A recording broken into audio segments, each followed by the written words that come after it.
Pinupuri ka namin, O Diyos, Ama, Anak at Espiritu Santo.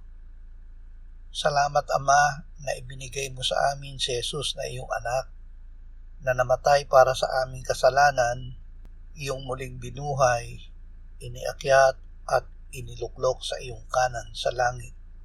Salamat na ibinigay mo sa amin ang iyong banal na Espiritu, at sa pamamagitan niya ay ibinuhos mo ang iyong pag-ibig sa aming puso.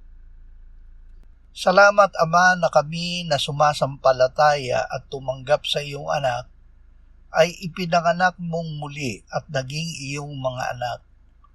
Salamat na ang iyong anak ay nananahan sa amin at dahil sa kanya kami ay puspos ng kanyang biyaya at katotohanan. Amen.